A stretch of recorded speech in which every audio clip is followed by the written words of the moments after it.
Welcome, everybody. This is Rich J. Tilley, the author of Way Too Unsubstantiated, Advice About Life from a Middle-Aged Man. We have made it to the 8th chapter of the book, Seize the Day. Before we do that, though, I wanted to share with you some of the ways to own the book if you are within the United States. I would suggest checking out my website, which is www.mybooksandvids.com. You'll see an author's special there on both books. It's probably the best value in the house. And if you prefer to purchase things from Amazon, because they've earned your trust over the years, check it out on Amazon. Just search for the title or my name, Rich J. Tilley. You should see all the books, all the titles that I have written over the years. Feel free to pick up more than this one. If you are around the world checking out your Amazon and you don't see the paperback option, it's probably not available in your country because of the color pictures. The ebook is available. I would suggest if you don't own Kindle, just download it from your computer. You can read it right there on your laptop. I do that all the time with books. And the ebook version is even better to look at the illustrations. So let's dive in. It's the chapter. It's that time. Strap your seatbelts on. Seize the day. The original name for this eye-opening and jolting chapter was going to be called Urgency, but I changed my mind halfway through, deciding that the more relatable phrase of seize the day might come across a little catchier for most of my readers. The theme of this passage is really about living your life to the fullest, living for today, taking advantage of the now, not putting things off until a rainy day.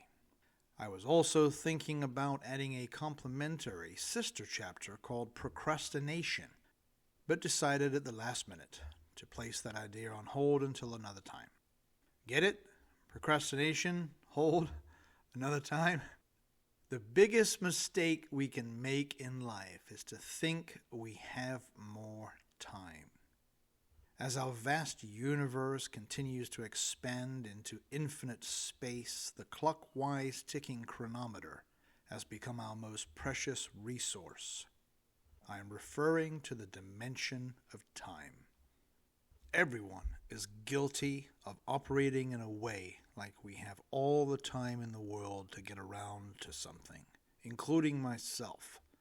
We are so wrapped up in our daily grind and spinning hamster wheel, sucked into the Monday to Friday to Monday looping rat race of insanity, that we fail to recognize that we are all in a state of urgency emergency. And no one ever wants to stop and think about the day when our souls will depart from our bodies and head back to the stars.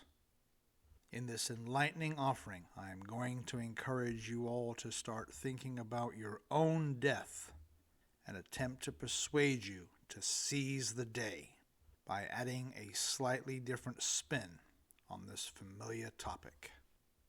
I have an emphasis bar here. It says we are so wrapped up in the now, we put off the most important things that we should be doing now.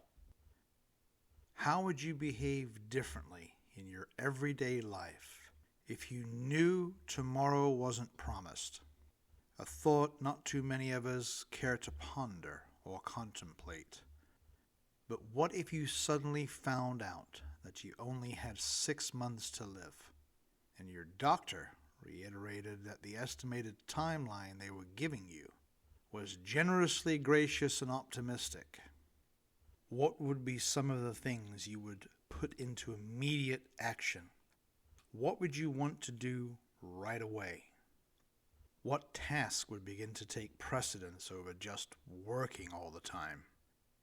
Question: as human beings, do you think we'd all live our lives more effectively, more passionately, and more urgently if we were informed as individuals the exact day and hour that we would die?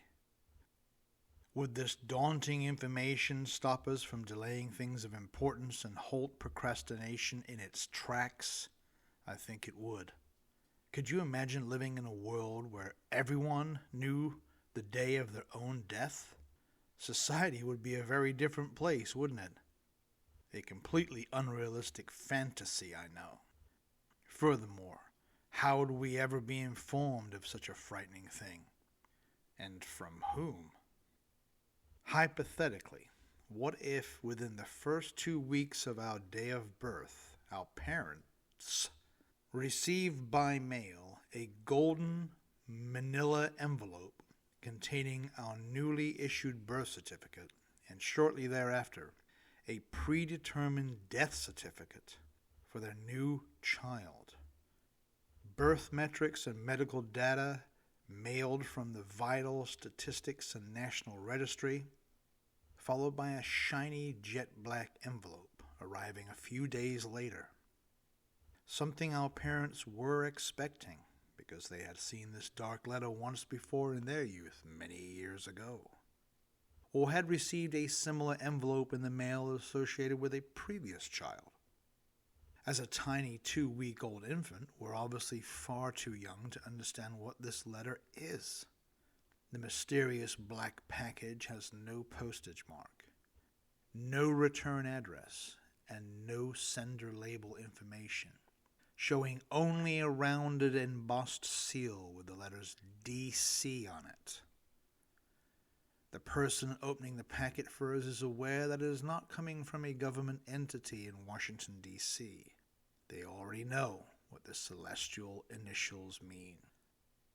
On the front side of the black envelope, stamped underneath the raised circular seal, and just above our home address, is a set of 3 words in capital letters, slanted at an angle, reading "Private and Confidential" in silver ink.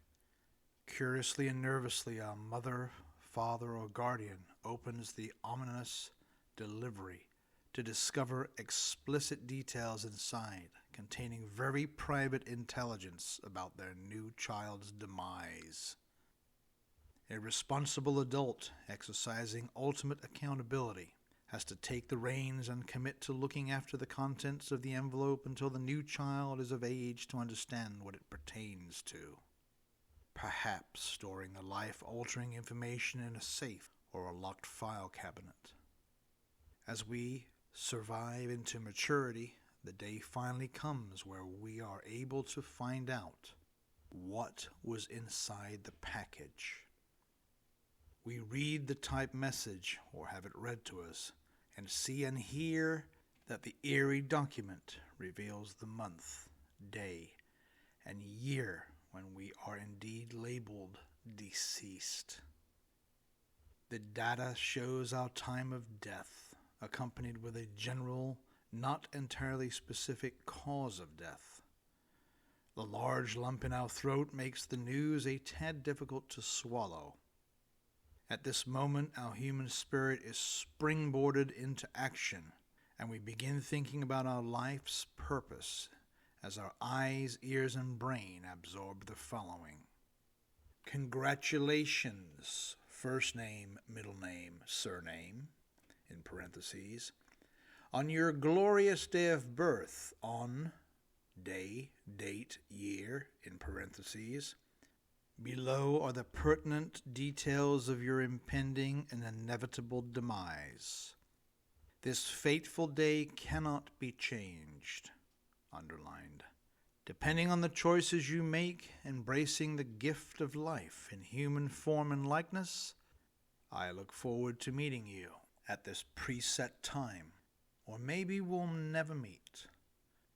If you choose to be anything during your life's journey other than virtuous, noble, law-abiding, and kind, therefore deciding on your own accord to gravitate to an alternate, unholy, and inflamed direction, your reservation on this cemented judgment day may be placed in pending status, or thus unequivocally canceled, with absolutely no reinstatement option. The next part of the letter has a unique numerical ranking for each individual, and we see something like this, written in bold ink, and finally the revealing of who the message was from. Asterisk, asterisk, asterisk. Your assessed lifespan will fall into the 67th percentile based on all available accumulated data up until the origination of this document. Asterisk, asterisk, asterisk, eternal love, your divine creator. The fine print at the bottom of the letter reads, "This is a letter of divine authenticity. Do not accept any other solicitation, written or verbally, as the truth from any impostors claiming to offer similar services to the central office. Beware of fraudulent organizations spinning fabrication of a godly matter, claiming that they have accurate information regarding time of death for individuals, such as the Nostradamus Institute of Global Predictions, the Psychic Network Circle of Trusted Friends, and the Prophets de Michel Nostradam. Do I have your complete attention?" The black letter, insanely wild. Could be an interesting premise for a Hollywood screenplay, huh? My cage-shaking creative pot-stirring session above is completely off the wall. But what are some of the values you would realign in priority if your time on this planet really did become a known scarcity? For example, let's say an alarming breaking news bulletin interrupted our favorite TV show and relayed to all citizens of Earth that a massive asteroid, bigger than the one that wiped out all the dinosaurs, was going to collide with Earth and destroy all of mankind in 9 months and 11 days from now. We come to find out that behind the scenes for years, scientists and the world's most intelligent minds have been working covertly on a top-secret mission, simulating the scenario in computer-animated models, desperately trying to prevent the tragedy from happening, but to no avail. It was finally time to warn the uninformed general public about the fate of the human race. The cosmic collision is confirmed by top diplomatic, NATO, and NASA officials, imploring that all existing weapons of destruction and present-day military capabilities will not be able to slow down, deter, or prevent this approaching cosmic time bomb. Thank goodness we only see this kind of disaster plot in epic Hollywood blockbuster movies. An intergalactic event like this is not going to happen any time in the next 50 or 100,000 years, or ever.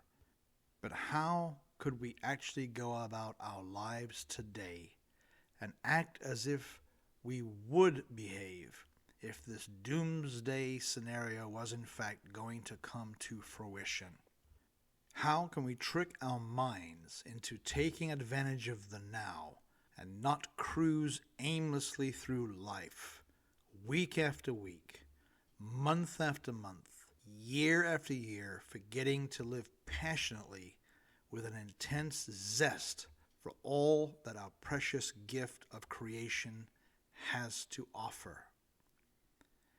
Our ironic curse is that we all think there will be another day around the corner, another summer when we can take that beach vacation by the ocean, another glorious late September weekend where we can rent that lakeside cabin, nestled in a beautiful spot of wooded nature filled with crimson, red, bright orange, and golden foliage. Another day to visit our aging grandparents.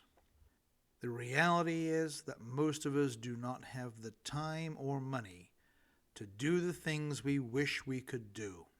We are enslaved to our work lives, living paycheck to paycheck, only looking forward to the weekends, and that's about it. Can you do me a favor? Play along with me. Write down some of the things you would like to do if there were only 9 months left in existence for mankind. Then go out there and please attack that list. We might not be able to knock out all the things on our bucket list, but I bet we could get to several of our aspirations. What have you been putting off lately that you really could do if you reprogram your daily way of thinking? Do we really need a confidential jet black letter arriving on our parents' doorstep, or a pending interstellar catastrophe to jumpstart our daily motivation? Not knowing when we are going to die makes human beings complacent and lackadaisical towards our efforts in making our own dreams come true and capturing our desired life experiences. When a terminally ill patient finds out from their medical staff that their allotted time will be cut short on this earth, it can be the worst news in the world for them personally, coupled with the biggest blessing that the patient may have ever received in their lives. The reaction to this gloomy sentence may cause the ill-fated one to go out and do some of the things they have always wanted to do, living while they are dying, breaking through all the conditionally inaccurate barriers they perceived were preventing them from living out their life goals when they assumed they had more time. What fabricated obstacles are limiting you right now? Isolate them, write them down, stare at them on paper, and erase them. The content in this inspiring chapter may be considered the antonym of procrastination, the polar opposite of delaying things until another day. The Latin phrase for seize the day is Carpe diem.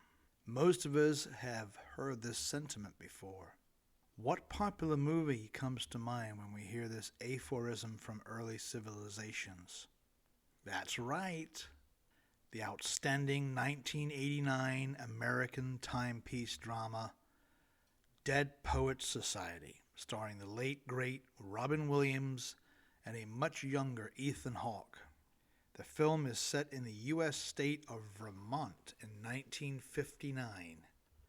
Oscar nominee Robin Williams, acting out as the unconventional professor, plays John Keating, a faculty member at the Welton Academy, an all-boys conservative prep school, owning a steadfast reputation for upholding stringent rules and tradition. Keating introduces the concept of Carpe diem during the first day of class to his fresh crop and perplexed poetry scholars. Prior to introducing his thoughts regarding the concept of seizing the day, the teacher's first order of business is to bring his initial lecture to the school trophy case, showing faces of hope from the past. Everyone stares at the glass case used for displaying old photographs of alumni, star athletes, and students from the turn of the century who attended the all-male preparatory school. Mr. Keating stands behind his students and instructs them all to lean in and listen to the dead as he slowly and dramatically whispers the phrase, Carpe diem. Captivating scene in a great movie. The term Carpe diem translates to pluck the day and means to enjoy the pleasures of the moment. Here is the rest of the phrase to whom not many people are privy to its entirety. I have an emphasis bar here. It says, Carpe diem quam minimum credula postero. The remaining 4 words in the completed Latin phrase translates to trusting as little as possible in the next day. These philosophical words are not suggesting that we should have little faith and hope in tomorrow, which could be construed as a little negative, but were meant to be understood as tomorrow isn't promised. Probing a little further into the trophy case movie scene, Mr. Keating has one of his new students read a short verse from a famous poem by Robert Herrick. After the reading, Professor Keating emphasizes one of the poem's segments, which originated from the Bible, and repeats the line to the class. Gather ye rosebuds while ye may, meaning, take advantage of the now. He reminds the teenage boys that one day they will all stop breathing, turn cold, and die, and will be food for worms. The unorthodox tutor finally explains the purpose of his lesson and begs them to go out and make their lives extraordinary while they are alive. This is my message to you also. Many consider our calling and grounded purpose in life is directly related to what we do or did within our professional roles. For example, surgeons and physicians, as well as employees in the medical field, have a sacred oath to save as many human lives as possible, without prejudice. Non-profit organizations exist in our subculture to fulfill their missions of worthy causes, helping out the not-so-fortunate among us. Churches and religious groups fill our craving for spiritual enlightenment and help guide their congregational members towards their quest for ultimate salvation. If we were all faced with the dismal reality that the giant asteroid was really coming, how many of us would still have a purpose in our lives? Think about it. Some of the highest paid professions in our society would lose credibility, wouldn't they? The creed that the doctors and surgeons adhere to, prolonging the lives of their patients, wouldn't quite have the same value and impact, would it? CEOs would no longer have to urge their CFOs to fudge the profit and loss statements so their company's projections appear in good standing for their invested shareholders. Trial court judges would only be able to give out the same prison sentence for every felony case. 9 months for everybody. There wouldn't be much use for a good defense attorney anymore, would there? Any occupation that requires time to go by would become null and void. For example, farmers tilling the land so their next crop can be planted might be considered a useless exercise. Our trusty financial advisors may have to throw their projected retirement models out the window and close up shop. Fitness trainers would lose most of their clients. Why bother getting in shape? Politicians would not have to campaign anymore, spewing out false promises, or have to stop using the phrase, "let me be transparent with you," trying to earn votes for the next election. On the other hand, certain professions would truly thrive and flourish. Do you think we would still have a need for churches and religious organizations? I think so. There wouldn't be an empty seat in the house. Folks would be changing their evil ways in a hurry. Anxiety and stress counselors would be in high demand. Any occupation in the service and hospitality industry would be more valuable than ever before. Travel agents wouldn't be able to keep up with all the online requests. Airlines would have their fleet of airplanes constantly filled to capacity with vacationers, cruise ships, resorts, national parks, hotels, and beautiful destinations would all be saturated with visitors. Restaurants would be packed with patrons. We would need even more truck drivers on the roads with all the goods and services flowing around the global economy. And unfortunately, we would still need those pesky auto mechanics. A finely tuned, reliable working vehicle would become even more critical to our traveling plans than today. In our makeshift scenario, many people still working in the crisis would still claim they had a professional purpose. Society, on the other hand, would be in a state of utter chaos with widespread looting, civil unrest, and out-of-control crime. We would need to ramp up our enrollment in the police force and Army Reserves. Additionally, with most of the law-abiding citizens spending money like it's going out of style, credit card companies would be losing their minds. Why would anyone pay the minimum monthly payments or outstanding balances? Bad credit? So what? Credit card companies would struggle to get their sought-after interest money. Cigarette and alcohol sales would be through the roof, providing the necessary fuel and coping vices for the dire situation. Unfortunately, recreational drug use would be increasingly prevalent. The premise that built life insurance companies wouldn't exactly make sense anymore. We could all open a new policy and pay $1,000 a month premium so our family can have $1 million when we die. A lump sum of money for what? To spend where exactly?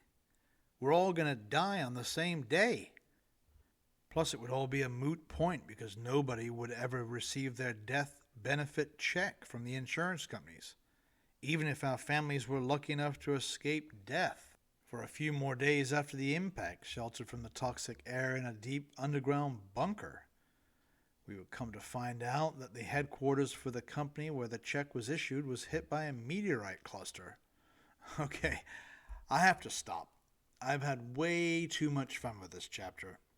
To summarize, be thankful that your job, or maybe your life, has meaning right now. But whether a blast from a comet gets us, a meteorite shower, or an asteroid impact, your day is coming.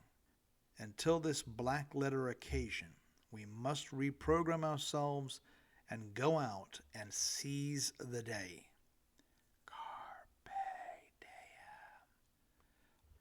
Unsubstantiated advice from a middle-aged man about seizing the day.